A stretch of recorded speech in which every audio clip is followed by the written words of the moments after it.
ایک حدیث مبارکہ پڑھ رہا تھا مسلم شریف کی. نبی کریم علیہ افضل الصلاۃ والتسلیم نے صحابہ کرام سے پوچھا کہ اے میرے صحابہ کیا تم جانتے ہو کہ مفلس کون ہے؟ کون مفلس؟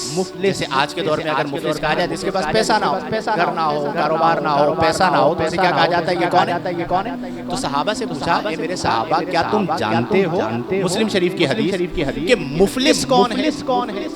صحابہ نے عرض کی یا رسول اللہ ہمارے نزدیک تو مفلس وہ ہے جس کے پاس درہم و دینار نہ ہو. وہی والا جواب، جس کے پاس پیسہ نہ ہو، جس کے پاس مال نہ ہو، وہ مفلس ہے. نبی کریم علیہ افضل الصلاۃ والتسلیم نے فرمایا نہیں، مسلمانوں میں مفلس وہ ہے جو قیامت کے دن اس طرح آئے گا کہ اس کے پاس نماز کیا ہوگی؟ اس طرح آئے گا کہ اس کے پاس روزے ہوں گے. روزے اس طرح آئے گا کہ اس کے پاس زکوٰۃ ہوگی، یعنی اس نے زکوٰۃ دے رکھی ہوگی، یعنی یہ نیکیاں عبادات جو ہیں یہ اس کے پاس ہوں گی. پھر بھی فرمایا وہ کیا ہے؟ کیوں؟ فرمایا لیکن اس نے کسی کو گالی دی، لیکن اس نے کسی پر بہتان لگایا، لیکن اس نے کسی کا ناجائز مال کھایا، لیکن اس نے کسی کا ناحق خون بہایا، لیکن اس نے کسی کو مارا ہو.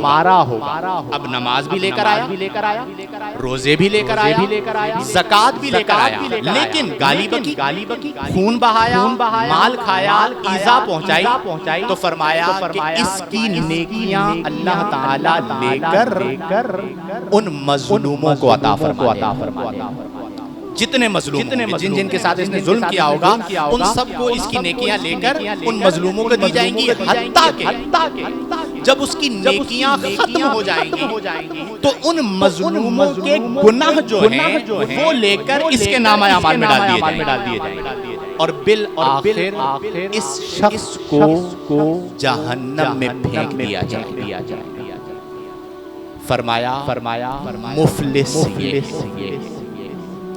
مفلس وہ نہیں کہ جس کے پاس درہم اور دینار پیسہ نہیں. فرمایا مفلس یہ ہے کہ سب کچھ لے کر آیا لیکن قیامت کے دن جہنم میں پھینک دیا گیا. کیوں؟ لب لباب کے طور پر عرض کروں، اس لیے کہ اس کے معاملات ٹھیک نہ، اس کا رویہ لوگوں کے ساتھ اچھا نہ تھا، درست نہ تھا، اس نے لوگوں کو ایذا. اب میرے پیارے بھائی، میرے عزیز، ایک لمحے کے لیے اپنا محاسبہ کہ ہم نماز بھی پڑھتے ہیں، ہم روزہ بھی رکھتے ہیں، ہم زکوٰۃ بھی دیتے ہیں، ہم حج عمرہ بھی کرتے ہیں، لیکن ہمارا جو رویہ مسلمان کی پہچان اس کے رویے سے کس سے ہوتی ہے؟ یعنی میرا اور آپ کا رویہ میرے پڑوسی کے ساتھ اللہ کے رسول صلی اللہ علیہ وآلہ وسلم نے فرمایا واللہ لا یؤمن، قسم اٹھائی، فرمایا اللہ کی قسم لا یؤمن، وہ مومن نہیں. دوسری بار فرمایا واللہ لا یؤمن، اللہ کی قسم وہ مومن نہیں.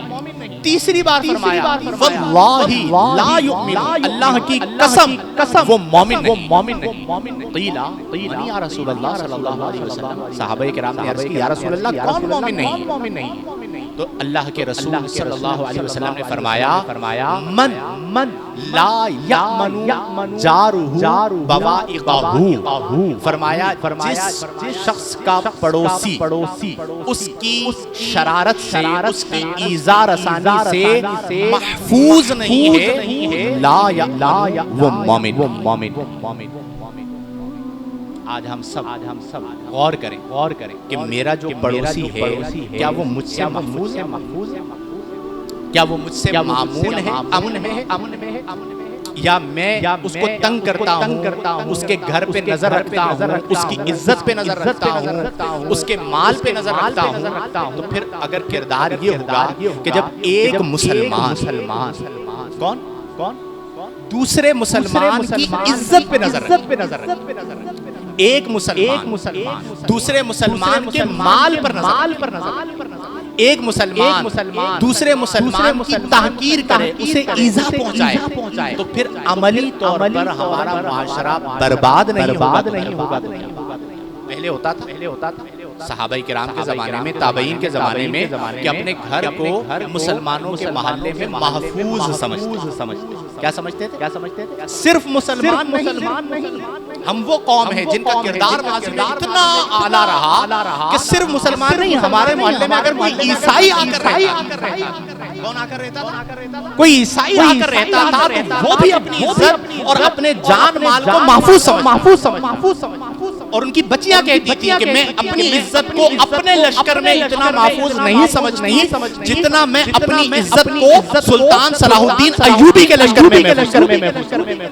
یہ تھا ہمارے کردار کی بلندی کا, اور آج ہمارے کردار کی پستی کا عالم یہ ہے کہ پوری بلڈنگ مسلمان, ساری گلیاں مسلمان, پورا محلہ مسلمانوں کا ہے, پورا علاقہ مسلمانوں کا ہے, پورا شہر مسلمان. لیکن کیا اپنی عزت, اپنی جان, اپنے مال, اپنی آبرو کو ہم اس معاشرے میں محفوظ سمجھتے ہیں؟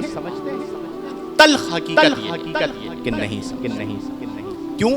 کردار گندے ہو گئے, کردار غلیظ ہو گئے, افکار خراب ہو گئے, غیروں سے متاثر ہو کر ہم نے اپنی عزتوں اور غیرتوں کا جنازہ. نبی کریم علیہ الصلوۃ والتسلیم نے فرمایا المسلم مسلمان وہ ہے من سلم المسلمون من لسانہ ویدہ, جس کی زبان اور جس کے ہاتھ سے دوسرا مسلمان محفوظ ہو. ہم تو نماز پڑھنے آتے ہیں تو ہماری زبان سے لوگ محفوظ نہیں ہوتے, مسجد میں لڑ پڑتے, ایک دوسرے سے جھگڑا کر دیتے ہیں, جگہ کے اوپر جھگڑا کر دیتے ہیں, آگے آنے پہ جھگڑا کر دیتے ہیں, باہر نکلنے پہ رش ہوتی ہے تو اس پہ لڑ پڑتے ہیں. یعنی ہمارا جو رویہ من حیث القوم, ہمارے برے رویے سے ہماری بیوی متاثر, ہمارے برے رویے سے ہمارے بچے متاثر, ہمارے برے رویوں سے ہمارے نوکر متاثر جو ہمارے پاس کام کرتے ہیں, ہمارے برے رویوں سے ہمارے پڑوسی متاثر. میرے بھائیوں, یہ مختصر سی زندگی.